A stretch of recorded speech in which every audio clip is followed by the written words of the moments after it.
काफी समय पहले की बात है। प्रतापगढ़ नाम का एक राज्य था। वहाँ का राजा बहुत अच्छा था, मगर राजा को एक सुख नहीं था, वो ये कि उसके कोई भी संतान नहीं थी, और वह चाहता था कि अब वो राज्य के अंदर किसी योग्य बच्चे को गोद ले, ताकि वो उसका उत्तराधिकारी बन सके और आगे की बागडोर को सुचारू रूप से चला सके। और इसी को देखते हुए राजा ने राज्य में घोषणा करवा दी कि सभी बच्चे राजमहल में एकत्रित हो जाए। ऐसा ही हुआ। राजा ने सभी बच्चों को पौधे लगाने के लिए भिन्न भिन्न प्रकार के बीज दिए और कहा कि अब हम 6 महीने बाद मिलेंगे और देखेंगे कि किसका पौधा सबसे अच्छा होगा।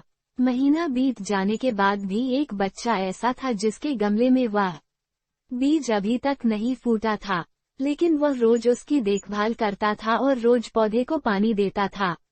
देखते ही देखते 3 महीने बीत गए। बच्चा परेशान हो गया। तभी उसकी माँ ने कहा कि बेटा धैर्य रखो, कुछ बीजों को फलने में ज्यादा वक्त लगता है। और वह पौधे को सींचता रहा।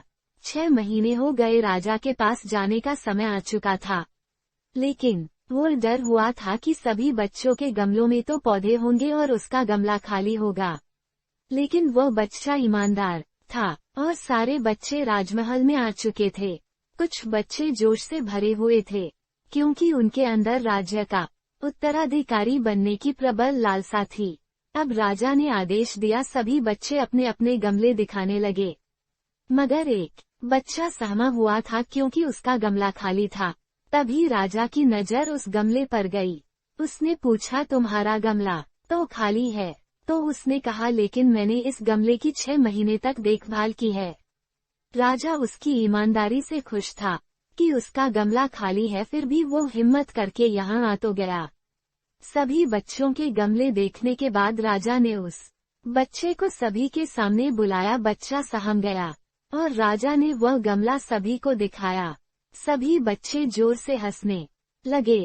राजा ने कहा, शांत हो जाइए, इतने खुश मत होइए। आप सभी के पास जो पौधे हैं वो सब बन जाए, आप चाहे कितनी भी मेहनत कर ले उनसे कुछ नहीं निकलेगा। लेकिन असली बीज यही था। राजा उसकी ईमानदारी से बेहद खुश हुआ और उस बच्चे को राज्य का उत्तराधिकारी बना दिया गया। लेकिन हमें इस कहानी से क्या सीखने को मिला? मेरे हिसाब से अपने अंदर ईमानदारी का होना बहुत जरूरी है।